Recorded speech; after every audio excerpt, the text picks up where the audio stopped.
U.S. Attorney in the Eastern District of Virginia, Lindsay Halligan, could not find any career prosecutors in her own office who were willing to pursue charges against former FBI Director James Comey.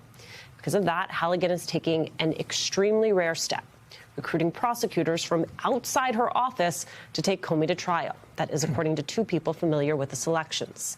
Halligan, a Trump loyalist who was appointed last month, her signature was the only signature on the Comey indictment.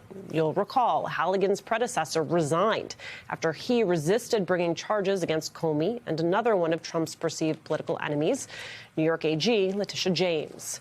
Today, sources tell MSNBC that another top prosecutor from that same office, Elizabeth Yusi, is rejecting pressure from Donald Trump, refusing to bring charges against James. That is according to two people familiar with her discussions.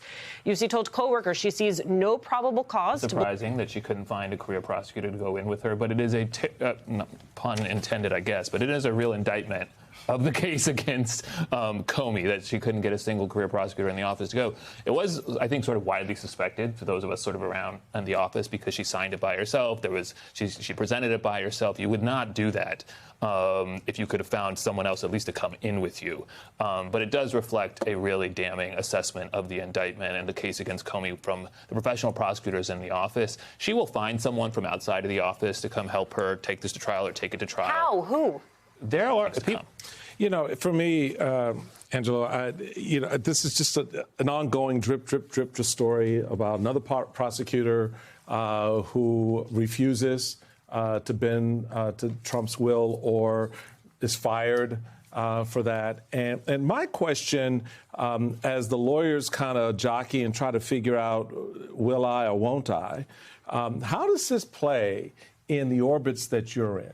I mean, when you're thinking about the array of storylines that are out there, my belief, or at least my assessment, is this doesn't land the way some other stories land. And but it's, as Ankush can tell us, it's a critically important part of the overarching story because as the lawyers go, so at this stage goes the country. Right. So how do you assess that that piece? OK, the narrative around the inability to get a lawyer to sign on.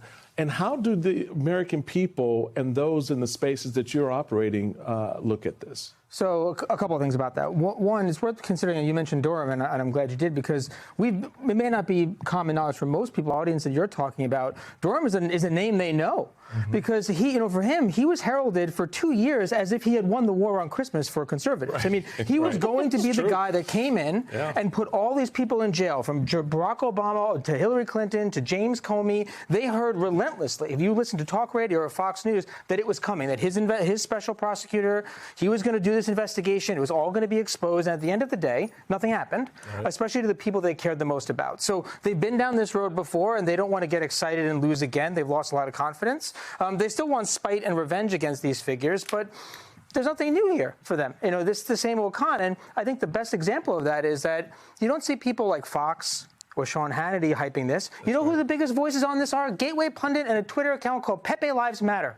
They are the right-wing media influencers that are driving this. I mean, that's nonsense. That shows you where it fits in the ecosystem. They want something different. Now, they'll get excited about the indictment of Comey, right, because there's a small blip of Schadenfreude. But they're not following this as closely as the other developments are. And when he does these things, like demonstrate that he's going after the New York Attorney General and there's new reporting that there's nothing there, it makes them feel like he is just stripping them along. And remember, this is taking place in the context where all this Epstein stuff is in the background. Right. So people say, you're doing all that, but you're not doing anything about Epstein. So in a weird way, every time he takes one of these efforts to use the justice system and he says it's about getting revenge, they say, great, but what about this? Can you not use the same powers to get us this thing? So it's not playing the way that he thinks it's playing, and it's not creating the excitement that I think they hope it's going to create. For him, it's making Trump happy, right? But it's not having the other effect. The last thing I'll just say, though, and I think that reporting that Elisa read at the beginning, it's worth underscoring. Any prosecutor, they couldn't find any prosecutor, and one thing that seems clear is that these prosecutors seem to be the only people in the country, that at least in many of these big, powerful positions, that don't seem to think Trump is going to be the president forever. because they're the ones acting like he's the lame duck that he is. And I think we should all take a lesson from that they're looking down the road too and saying, yeah, this is going to pass. And they're going to follow the law because that's going to ultimately be in their best interests. And that's an important lesson. You mentioned something about this earlier today as we were chatting on our call. We talked about this letter from these nearly 300 former officials from the Department of Justice. This is what they wrote in this open letter today. We believe it's our duty to sound the alarm about this administration's degradation of DOJ's vital work and its assault on the public servants who do it, according to an open letter signed by 282 former officials obtained exclusively by MSNBC. The former officials are making the most sweeping and serious accusations against the sitting president since Richard Nixon, who resigned in disgrace in 1974. The Watergate scandal touched the Justice Department, but the recently departed bureaucrats allege Trump has mounted a much broader and more sustained assault on its independence, policies, and personnel. As we were chatting earlier today, I just kind of made the point that, look, the independence, the jurisprudence, if you will, like defending some of the institutions, it is important. However, it is not necessarily the most important thing to people out there. And I frankly think, for me, myself, I think defense of the progress is what's most important. And I think what Donald Trump is doing here, this current fight, is not about defending the FBI or the Department of Justice or these individual agencies within there. It is about whether hard-won progress can survive when the law is weaponized. Like what he's doing to Tish James is not just about Tish James. And what he's doing to James Comey is not just about James Comey. Tish James even said herself, she's like, I'm not concerned. I'm lawyered up. I'm concerned about what he's doing to the American people. And I think that this is like a long line of, for a couple reasons, he's targeting Tish James. She's a black woman, and he seems to like targeting black women. She is one of the people that has held him accountable, and he seems to like targeting people who has attempted to hold him accountable. And she's continuing to do her job.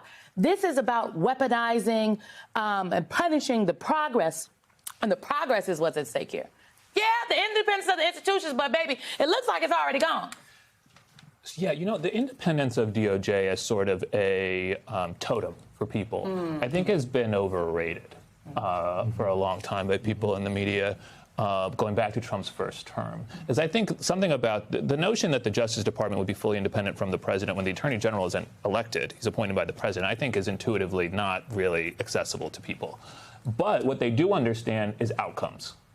They understand outcomes, right? They understand how law enforcement affects them and their communities and how it can be deployed in a way that is unfair. Even in a situation where you have like Comey, who's someone I've been plenty critical of, as probably everyone around this table. Justice for Martha Stewart and Hillary Clinton. For someone like Comey, a case that is so very transparently vindictive in nature, political in nature, it can have a sort of it sort of shoot backwards at you, sort of backfire a little bit, because it can elevate him as sort of a political martyr. And I think he's fairly well equipped to handle this. I think the perp walk idea that they've been kicking around recently, I know there was some more reporting about the day, is so stupid. Such a gigantic waste of time and money. And he'll just do it and go through the motions. He's not going to be... What you just watched isn't just breaking news. It's a snapshot of how power really works in today's America. Donald Trump's so-called retribution campaign isn't happening on a stage. It's unfolding inside the halls of justice, where loyalty and law are now colliding head-on. Think about this for a second. A U.S. attorney personally chosen by Trump couldn't find a single career prosecutor willing to charge former FBI Director James Comey. Not one. That says everything. Inside Trump's own system, people are quietly refusing to cross the line. They know the difference between justice and vengeance, and they're drawing that line themselves. But instead of stepping back, Trump's camp doubled down. They're bringing in outsiders to do what insiders refuse to do. That's almost unheard of in modern justice. A president's team reaching beyond its own prosecutors to hunt down political enemies. It's not about legal strategy anymore. It's about proving loyalty. And that's the dangerous part. Because when the justice system starts serving one man instead of the Constitution, every American, no matter what side they're on, should feel that chill. It's not just Comey or Letitia James under fire. It's the idea that power can bend truth, that fear can replace fairness. Yet there's a twist. This entire saga is revealing something Trump never expected: resistance from within. Career lawyers, federal officials, people who've spent decades serving quietly are now saying no. They're risking their jobs to defend what's left of the system. That's rare. That's brave. And it might be the last barrier standing between democracy and pure political control. Because when the law becomes a weapon, everyone becomes a target.